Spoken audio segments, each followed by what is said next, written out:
Jadi saya mau Pak Benny itu selalu ribut, ya. Jadi bersahabat. Eros, saya tahu kamu nggak suka Golkar. Tapi kalau cuma dua, gitu, bahaya Eros. Nanti itu yang terjadi pasti Islam lawan nasionalis, percaya sama saya. Yang terjadi kan? Kalau cuma dua kan? Kadrun sama Cebong. Nah, apa sih yang membedakan nanti antara Pak Jokowi dengan Pak Ganjar nih? Kalau saya sebagai gurunya itu ya subjek matternya siapa? Tani, buruh, nelayan, UMKM. Iya. Itu pilarnya harusnya. Siapapun kandidat capres yang menang nanti omnya dia tetap harus menjaga negara ini terkokoh. Ekonomi kita mandiri, Bersatu. keadilan, keadilan ditegakkan dengan benar. Hidupkan semangat tadi apa tadi? Ikan-ikan kecil apa tadi? Tadi Piranha. Ya.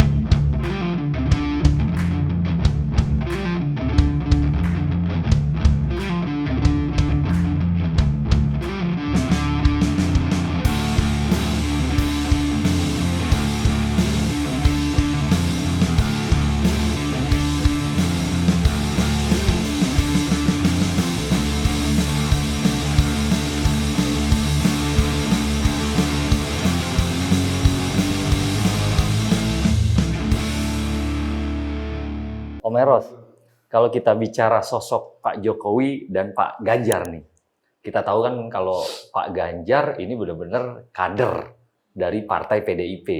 Dan kelihatan sekali kalau saya lihat itu waktu Bu Mega di tanggal 21 April, ada statement yang saya tuh agak saya garis bawah itu. Sebagai Petugas partai. Nah, apa sih yang membedakan nanti antara Pak Jokowi dengan Pak Ganjar nih? Kita ngelihatnya pendekatannya sosiologis dong ya. Oke. Ya, gini. Mungkin kesel juga Bu Mega ya. Ini orang gua udah angkat nih masih begini, suruh gak mau. Makanya timbullah sebenarnya ekspresi ya dari trauma ya seorang ibu yang membesarkan anak. Tapi anaknya bandel nggak mau dengerin gitu kan. Makanya ibunya dibohongin gitu kan.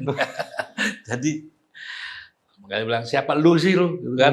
Kalau bukan ada gue juga lu siapa sih kan gitu kan. Itu kalau kita lihat dari pendekatan psikologis ya. Bahwa mungkin contohnya gini endorsement terakhir ya. Kenapa dia bilang rambut putih segala waktu itu kan enggak? Kan Pak Mega nggak suka itu kan. Makanya dia waktu pidato di Kemayoran tuh ya, ulang tahun PDIP. Saya bilang sama Ganjar, itu untuk kamu. Kamu harus tahu diri gitu kan. Yang mengendorse kamu itu bukan Pak Jokowi. Ibu. Jadi ingetin ya. Hanya ibu, titik. Ya. Kalau kamu terlalu seolah-olah yang mengendorse Pak Jokowi, jangan-jangan nanti ada calon lain. Bilang gitu. Nah, jadi memang ini satu trauma ya. Dari seorang ibu yang mungkin seperti itu, sehingga supaya ekspresif secara kejiwaan dia, petugas partai. Sebetulnya untuk paling tidak, ya tapi itu kan personal sebetulnya kan untuk masuk ke tata negaraan agak kurang bagus ya. Sampai presiden pun saking keselnya gitu kan. Karena mungkin sikap seorang ibu ya, saya bilang ya sudahlah gitu kan. Pak Jokowi, kamu tuh petugas partai supaya dia aku ini loh bosmu gitu loh ya. Jadi ini pendekatan kalau kita lihat dari persoalan itu dari pendekatan psikologis lah.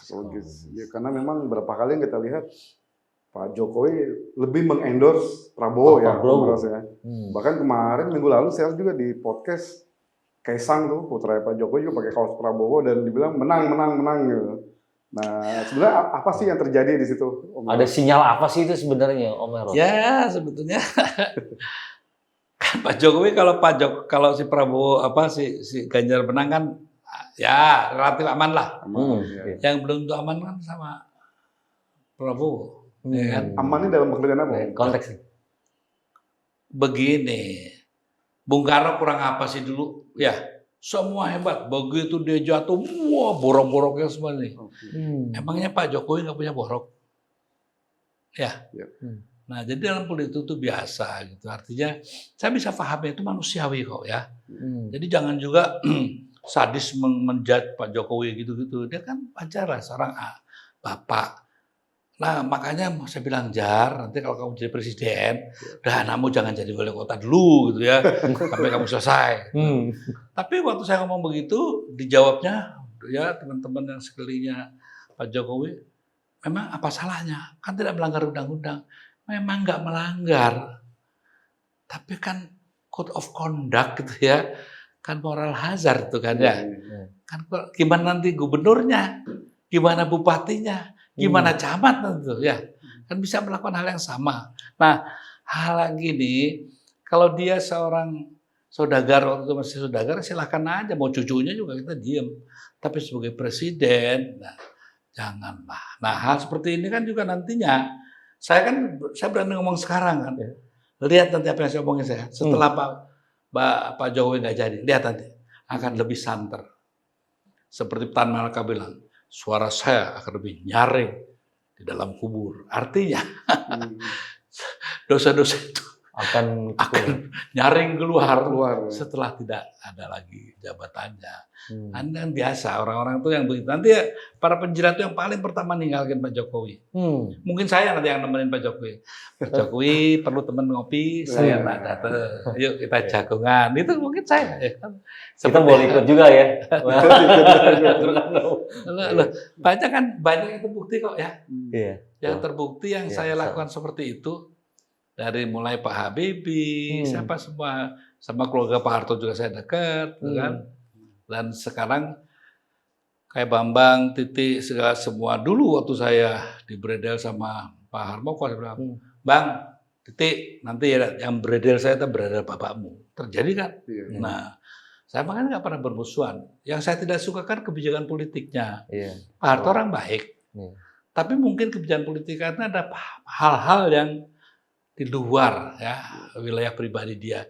Pribadi saya sama Pak Harto baik kok. Dia saya anggap sebagai apa sih? Om lah kalau manggil saya kan, saya manggilnya Om gitu kan. Orang yang baik, orang yang santun, keluarganya juga sangat santun. Ya, jadi saya malu kan. Dulu kan Mbak Tutut tuh Pak Harto tuh 15 tahun tuh baru masukin Mbak Tutut gitu ya. Kalau sini kan cepet banget itu kan. Ya, ini kan juga satu hal catatan yang menurut saya dulu saya tuh paling menentang Orde Baru dengan korupsinya macam-macam. Sekarang kok kayak begini.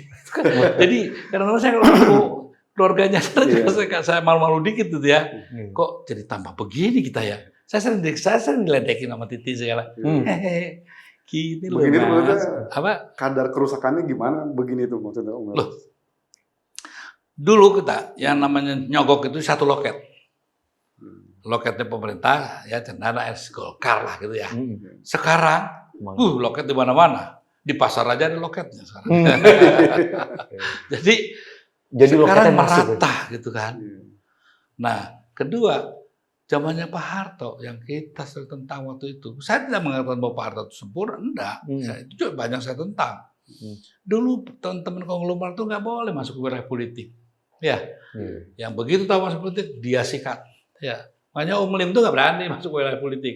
Sekarang, jangankan masuk, dia beli seluruhnya. Dibeli, dibayarin semua Om. Nah ini kan bahaya. Media dia beli, peradilan, lembaga hukum dia beli, legislatif dia beli. Gimana kita ini, gitu kan? Nah orang-orang kayak saya sebagai saksi hidup, karena saya waktu itu ini Mas Amin masih hidup nih, Mas Amin jangan diam aja, makanya Mas Amin juga saya bilang sudah dibilang bijak lah, jadi didengar lagi gitu. Karena Mas Amin juga begini sih, jadi orang nggak pada denger ya. Oh suka komunikasi juga Om Eros sama Mas Amin? Saya kan kalau ada Pak Amin, ada Gus Dur, ada Megawati, pasti ada saya. Pasti ada saya. Dan biasanya saya yang melakukan bicara, gitu kan ya. Sama juga kepada seluruh lah tuh pemain-pemain tuh, Pak Wiranto segala, Akbar Tanjung, Joni Ginanjar, pada tahu lah tuh semua. Cuma sekarang belaga diam aja gitu kan. Kita kan tahu apa yang kita janjikan dulu ya kan. Mas Hendro juga tuh, ayo gimana tuh? Nah, Luhut janjimu pertama gimana sama saya? Ya, saya boleh dong lagi dong ya kan begitu. Kenapa saya berani ngomong gini? Karena saya pikir ini orang siapa sih gitu ya? Saya nggak tahu awalnya, ya kan? Saya nggak tahu peristiwa sejarah ya terjadinya gitu ya dan menjadi. Oh ya jangan gitulah. Itu artinya kita sama-sama punya kekurangan. Justru kita harus saling mengisi, bukan saling meniadakan. Nah itu yang saya sangat sedih itu ya. Dan nih ya, penting nih ya, buat Om Dok nih ya, sebarkan. Nah. Saya menentang calon cuma 2. Oh, oke. Waktu 20% saya penentangnya itu kan siapalah seorang Ras Jarot, itu nggak ada artinya. Gitu. Kenapa? Saya belajar dari sejarah. Dulu saya mau Pak Benny itu selalu ribut, ya. Jadi bersahabat. Eros saya tahu kamu nggak suka Golkar. Tapi kalau cuma 2, gitu, bahaya Eros. Nanti itu yang terjadi pasti Islam lawan nasionalis, percaya sama saya. Yang terjadi kan? Cuma 2 kan? Kadrun sama Cebong. Nah, ini kan hanya untuk menang masa korbankan bangsa. Makanya kalau sekarang mudah-mudahan 3, mudah-mudahan kalau bisa 4 ya. Jadi ada tahapan tidak terbelah 2 dalam sejak awal. Itu keras sekali benturannya. Tapi kalau dissolve masuknya, ya nanti begitu yang 3 kan jadi cuma 2 atau 4 cuma jadi 2, kan masuk kemana-kemana dissolve, tidak langsung begini. Nah ini yang tidak difahami oleh sokol negarawan-negarawan kita di DPR ini, yang pokoknya asal menang. Nah, saya juga gitu, saya bilang Pak Jokowi please ya, jangan cuma hanya untuk menang ya, tapi yang kita senangkan adalah tujuan berbangsa dan bernegara kita ini. Itu yang paling penting. Bukan memenangkan PDIP semata. PDIP tidak ada artinya kemenangan kalau Indonesia dalam kekalahan yang substansial. Nah Om, apa sih yang jadi penentu soal pemilihan jumlah pasangan kandidat untuk Pilpres 2024 ini Om? Apakah kemungkinan akan yang tadi Om bilang, Om kan pengennya kan melebihi dari 2 kandidat. Nah, itu gimana kalau menurut hitung-hitungan Om? Sebenarnya kalau sekarang ini bisa 4 ya. Bisa 4. Bisa 4, tapi karena PAN sampai 3 sudah merapat itu ya. Ganjar ya. Ke Ganjar. Ya, kemungkinan cuma tinggal 3. Kemungkinan cuma 3. Oke. Kecuali ya, Golkar nanti ke PDP juga. Terus Muhaimin PKB ke PDI juga. Bowo mau pakai partai apa? Partai kuda. Kuda Gerindra doang, nggak ada, nggak bisa. Perubahan berarti dia. Iya, nggak ada. Koalisi perubahan. Nggak bisa. Nah ini kan bahaya. Kita harus bantu Pak Prabowo supaya tetap maju sebagai calon presiden. Ya, bahwasanya nanti kalau itu takutnya nanti Ganjar kalah. Kalau memang punya keyakinan menang, kenapa takut kalah? Ya, kalau takut kalah kan berarti ada sesuatu yang nggak benar itu kan. Kalau saya melihatnya satu hal apa ya, negara inilah yang kita menangkan lah. Tujuan berbangsa bernegara ini jauh lebih penting dari pemilu 2024 itu kan, masih banyak hal. Nah kalau boleh, Om Do kan di bidang ekonomi juga sering ngomong ya. Setiap wawancara saya cuma titip satu hal. Apa tuh? Oke, banyak suara-suara kembali Undang-Undang 45. Oke, itu tujuan akhir lah. Tapi sekarang yang saya tuntut seluruh selah Orde Bangsa ini ya, menyuarakan ya penjabaran dan pelaksanaan secara konsekuen pasal 33 Undang-Undang 45. Contoh, kalau Pertamina pengebor berapa sih mendapat 15% ya? Iya, bagi hasil ya. Ya, bagi hasil kan. Negara berapa? 85. Kenapa kalau nikel kok nggak begitu? Kenapa batu bara kok cuman pajak aja? Yang diambil. Hanya modal license. Seorang dapat license sekarang bahkan bisa menjadi oligark di sebuah pulau ya. Di seluruh benua apa itu ya. Jadi Kalimantan ada ya, penguasa yang luar biasa. Juga nikel. Apa yang diharapkan negara? Negaranya dapat pajak. Tahu nggak itu artinya? Bahwa sebetulnya kita sedang memiskinkan negara ini. Lewat pemberian license itu. Jadi pengkhianatan pasal 33 sudah dilakukan beberapa rezim ini. Ya, termasuk rezim sekarang pun saya gugat itu. Itu nggak benar itu. Nah, saya mengajak seluruh bangsa Indonesia ya, ayo kita tagih pemerintahan kita untuk melaksanakan Undang-Undang Dasar 45 pasal 33. Ya jangan pasal yang Undang-Undang Dasar 2002 itu ya itu sih 2002 lah ya. Yang saya bicara Undang-Undang Dasar 45. Jadi seluruh selalu bangsa ini sadarilah bahwa seluruh kekayaan negara di Republik ini sebenarnya diperuntukkan untuk kesejahteraan kita. Kalau nikel, batu bara semua itu dilaksanakan seperti itu, kalian paling enggak nih, enggak ada yang jalan kaki. Paling enggak wuling yang kecil tuh ya. Setiap negara, ya kan? Wuling listrik, dadu. Pilih mana? Jangan mau kita ditipu lagi, ya. Kita seolah diribukan dengan pemilu ini, tapi hal yang substansial kita lupakan. Yang substansial kepada buruh-buruh pun saya bilang, Undang Cipta Karya segala butuh ribut segala. Oke lah, saya pahami. Tapi itu derivasi masalah dari tidak terlaksanakan dan dilaksanakannya pasal 30 Undang-Undang 45. Asal itu dilaksanakan, upah buruh itu nggak usah jadi persoalan, ya. Karena dengan sendirinya negara ini akan makmur karena setiap rakyatnya mengenyam hasil bumi alam yang ada di perut bumi Indonesia. Mantap nih. Om Eros, kalau Om Eros melihat sosok Capres Anies itu seperti apa sih Om? Dan kira-kira Anies dan peluangnya seperti apa sih? Ini kan kadang-kadang orang jahat ya. Saya kenal Anies dari sejak di SMA kok. Ya. Dia orang yang terdidik, orang yang santun. Ya bicaranya tertutur begitu. Saya selalu bilang, Nes kamu tuh kalau bicara tuh kan di seminar aja. Mau marah itu jangan begitu. Jadi nggak bener tuh kalau Anies itu kadrun kental, kadal gurun kental, enggak lah. Bapaknya itu tuh minister ya. Pahlawan nasional juga. Iya, pahlawan nasional juga. Dan sangat dekat dengan Pak Soekarno. Jadi sebetulnya nggak ada alasan untuk kita takut sama dia itu ya. Bahwa saya nggak mau milih ya udah, nggak usah dikait-kaitan dengan hal yang enggak. Bahwasanya Anies pun kurang jeli dalam adanya pendomplengan yang merugikan nama dia. Nah itu kelemahan dia mungkin ya.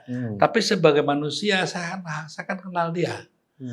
Bahwasanya ada mungkin kelemahan, katanya sering lupa sama kawan lama, itu hampir semua pemimpin kayaknya begitu ya.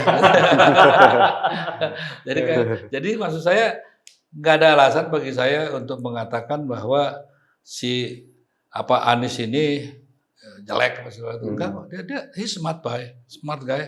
Dan dia juga Prabowo sendiri bilang katanya kan Ganjar dan Anies adalah putra terbaik yang ada di Indonesia kan itu ya. Nah, untuk itu saya terima kasih sama Prabowo sudah berani mengatakan itu ya. Karena ini kan pendidikan yang bagus buat seluruh mudah-mudahan pendengar Omdo nih ya. Jangan juga kita terjerat pada provokasi para buzzer ini ya yang dibayar itu, dia ngomong tuh dibayar gitu. Oh, si Anies begini, Anies begitu. Kita tanya Anies, program kamu apa Anies? Itu kan ya. Nah sekarang satu catatan ya, kalau Anies betul-betul kadrun, tidak mungkin dia menandatanganin ya menteri sekian periode loh ya. Dia menandatangan untuk kurikulum apa tuh agama kepercayaan masuk. Ya, masa kadrun begitu? Nah, kenapa nggak kadrun? Karena kita nggak paham ya. Jadi cara-caranya satu-satunya jelek-jelekin aja. Supaya orang berantipati sama dia gitu kan. Padahal kan kita kehilangan salah satu putra terbaik ya. Kenapa kita beri kesempatan juga? Waktu saya ditanya, kenapa Mas Eros juga dekat sama Ganjar, dekat sama Prabowo, dekat sama Anies? Loh, kalau saya bisa memberikan mereka equipped ya, to be well equipped istilahnya ya, terus maju ke panggung percaturan nasional, kan mutu perdebatan itu kan bagus nanti ya. Rakyat juga jadi bagus. Ada kompetisi ya Om. Jangan kayak kemarin ini kan jadi kadrun. Polarisasi sara ya. Nah, makanya melihat kelemahan itu, saya berinisiatif. Saya berkewajiban membantu Ganjar, tapi berkewajiban pula membantu Prabowo, membantu juga Anies. Wah, Mas Eros punya sikap. Itu sikap seorang nasionalis yang benar. Yang nasionalisme Indonesia itu based on humanism ya. Dan humanisme itu satu. Pembodohan itu anti ya. Ya. Satu, membutakan masyarakat atau rakyat dari pengetahuan. Itu hal yang diharamkan. Ya. Diharamkan. Makanya nggak bisa seorang nasionalis Indonesia harus paham yang saya omongin ini. Kalau enggak, nah kalian tuh pasti korban dari ya propagandanya satu mungkin Zionis ya, sisi lain propagandanya kaum radikalis yang ya habis itu kan ya. Jadi Hal seperti harus kita pahami bahwa para pendiri Republik itu sangat jenius menurut saya ya. Nah, ini kan banyak pemain baru, banyak juga Islam baru nih, ya kan? Yang baru berapa bulan jadi pindah agama langsung jadi kiai nomor 1 gitu kan. Jadi ustaz. Jadi kan ustadznya waduh sampai cium tangan begini gitu kan. Jadi ya memang bangsa ini memang ya nggak salah juga kalau Gus Dur waktu itu bilang ya kayaknya DPR kanak-kanak gitu ya. Tangan kanak-kanak. Ya mungkin melihat realita ini, makanya orang seperti saya ya nggak salah-salah juga saya singkirkan, nggak salah gitu. Karena kaum kapitalis ya. Di sisi lain juga yang berseberangan ya, atau kaum kiri abis itu mungkin juga nggak suka sama saya karena saya kaum nasionalis ya yang mempunyai kesikapan yang jelas bahwa pegangan saya itu pendiri Republik ya, dan saya itu sederhana, nggak usah pakai macam-macam lah gitu, pelajari aja pembukaan Undang-Undang Dasar 45. Itulah yang selalu saya rumuskan sebagai kehendak kebudayaan bangsa Indonesia. Karena rumusan kebudayaan Indonesia itu karena sangat dinamis, untuk dirumuskan akan menyempitkan arti itu sendiri. Yang saya bisa rumuskan hanya kehendak kebudayaan. Seperti apa sih bangsa Indonesia seharusnya? Ya baca aja. Nah, di Undang-Undang Dasar 45 pembukaan. Saya khawatir menteri-menteri kita tuh jarang yang baca. Males inget. Tapi ini saya ingat dari beberapa kali statement Om Eros nih di YouTube ya, bahwa yang kita bangun adalah peradaban bukan perbiadaban. Betul. Nah itu. Itu antara yang saya mau peradaban yang seperti apa? Yang seperti diamanatkan di dalam pembukaan Undang-Undang Dasar 45, ya kan? Nah, saya mau nanya nih, dari mulai siapa Mas Gatot, Nurmantio, ya, yang di bagian oposisi itu ya. Satu, yang saya tadi minta pasal 33, yuk kita sama yuk, kita persoalkan. Tapi satu, bukan dengan semangat politik merebut kekuasaan ya, menundukkan pilar-pilar yang benar. Inilah akibat Pancasila dijadikan pilarnya kayak sekarang ini. Rusak semuanya gitu kan. Pancasila itu dasar. Nah, kayak contohnya saya bilang, apakah betul Soko Guru Perekonomian itu koperasi? Nah, koperasi itu kan metode ya. Kenapa nggak sekarang kita geser? Nah, tapi saya bilang dulu sama Bung Hatta, Om, maaf saya mau debat tapi Om udah nggak ada gitu. Kalau saya Soko Gurunya itu ya subjek matternya siapa? Tani, buruh, nelayan, UMKM. Itu pilarnya harusnya. Kalau pilarnya kuat, ekonomi pasti kuat. Tapi kalau sekarang, ya karena metode, akhirnya apa? Metode lawan metode. Ya kan? Makanya seorang Sri Mulyani ya selalu bilang, apalagi dia orang yang mazhabnya, kalau makronya hebat, bagus, mikronya dengan sendirinya. Ngikut. Seperti halnya dulu Rosto teori itu ya. Apa itu? Yang apa tuh? Pembangunan yang berdampak gitu kan ya. Akan split multiplier effect-nya. Nggak terjadi kan? Yang dia lupakan manusia ada keserakahan. Kan, ya? Nah makanya diingatkan itu kan. Kalau saya memilih sejak waktu reformasi pertama saya sudah katakan, saya bukan ekonom. Saya bilang sama Pak Kwek, yang sudah jelas sekarang ini kan kita dihancurkan sama pendekatan kapal induk nih, gitu. Begitu kapal induknya jebol, udah jebol semua kita waktu itu 98 ya. 98 ya. Kenapa kita coba saya nggak tahu apa namanya, istilah saya ekonomi kapal mayong. Kapal mayong. Wah, kuat ini, gitu ya. Nah gimana? Maksudnya apa? Ayo sampean ekonom, yang bikin lah. Saya kan seniman, saya beli gitu. Kapal mayong, gitu. Apa itu? Jadi banyak gitu ya. Nah, kalau piranha ternyata bisa kok ngalahin paus digigitin habis itu ya. Karena banyak. Nah, itu dia. Jadikan perekonomian Indonesia lewat ide dari si kecil piranha ini. Tapi kalau mereka dipersatukan menjadi kekuatan biasa, besar, ya. Ini yang tidak pernah diadopsi sejak Pak Harto mengatakan kita perlu ya lokomotif yang namanya konglomerat untuk menggeret semua ini. Ternyata dia lari sendirian. Dan ketinggalan belakangnya. Tinggal. Hulu sampai hilir dikuasai, habis itu tinggalin semuanya kan. Ya. Nah, untuk itu saya mengajak pada mumpung bukan omong doang, gitu ya. Saya nggak omong doang loh, saya bertanggung jawab. Omong serius nih Om. Iya, saya bertanggung jawabkan bahwasanya satu gitu. Janganlah perekonomian kita dikelola seperti ini. UMKM seperti kayak pengemis, padahal itu the boss. Yang mendorong pertumbuhan Perekonomian of the nation itu UMKM. Para konglomerat itu dulu troublemaker, ya. Orang yang bikin masalah terus. Sekarang lihat, beca kita hilang, apa semua hilang ya. Mereka semua kembali ke sana. Jangan bohong, saya yang di dalam situ. Kalian para konglomerat boleh bicara itu, tapi saya saksi hidup. Kalian begini-gini. Ketakutan takut di penjara, ya nggak? Iya. Loh iya tak? Nah, ini kan saya ngomong ini, saya bilang, tanyakan saudara Antoni Salim itu, pernah nggak bicara sama saya gitu ya? Dia berjanji untuk nggak begitu. Saya mengajak dia, ayo kita bangun Indonesia. Ya, tapi, nah ini udah terakhir mungkin ya. Saya ajak deh teman-teman. Ini kita nyatakan nanti semuanya sejokan bersama teman-teman yang lain. Kita setuju. PIK hanya sampai PIK 2 aja. Pick 2 aja cukup Om. Kalau sampai 9 sampai 10 itu akan jadi kayak Singapura. Bisa punya wali kota sendiri, perbankan sendiri, semua serba sendiri. Semua sendiri. Dan yang masuk ke sana belum tentu bisa kita kontrol. Jadi bukan pecinan lagi, tapi the island of Little China. Nah, ini yang harus kita hati-hati. Pendekatan security bisa saya pertanggungjawabkan. Pendekatan yang namanya kultural pun bisa saya jelaskan.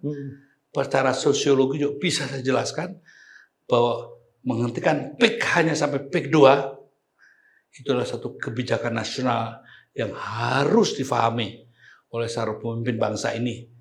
Kalau siapapun yang mendukung itu, pemimpin kita di pemerintahan, perlu kita curigai. Ini orang Indonesia apa bukan? Atau jangan-jangan agen asing. Jadi saya nggak asing, enggak. Buat saya tidak rasialis. Justru teman-teman saya Chinese itu banyak yang bagus-bagus. Hanya rusak namanya segelintir orang, ya kan? Jadi saya tidak suka pendekatan rasialis. Tapi teman-teman saya semua yang Chinese setuju yang saya bilang, ya Pak, jangan Pak, itu bahaya itu Pak, nanti kita yang jadi korban lagi semua. Mereka udah apa-apa bisa lari Pak ke Singapura, ke Hong Kong, kan mereka punya rumah.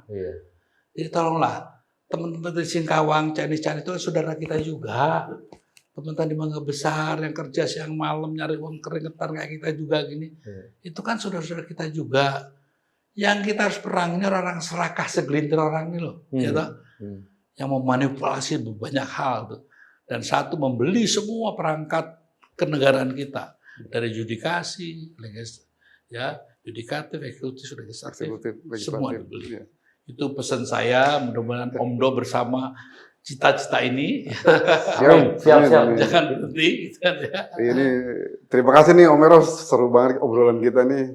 Jadi siapapun kandidat capres yang menang nanti Om ya, dia tetap harus menjaga negara ini tetap kokoh. Ekonomi kita mandiri, bersatu, keadilan ditegakkan dengan benar. Hidupkan semangat tadi apa tadi? Ikan-ikan kecil berarti? Tadi Piranha. Piranha tapi yang kompak. Iya kayak sapu lidi kalau satu-satu kan nggak bisa apa-apa. Kalau dikumpulin jadi satu jadi bagus dia Om. Jadi kuat. Seru ya, menarik. Kita benar-benar banyak dapat ini ya Mbak ya. Insight-nya sangat luar biasa. Dapat insight politik, dapat filosofi hidup. Dapat filsafat politik juga. Luar biasa. Ya itu tadi seperti kita obrolin Om. Jadi Om Eros ini memang guru politik, guru bangsa, budayawan juga. Makanya nggak boleh nih Om Eros ini terjun ke politik praktis, nggak boleh.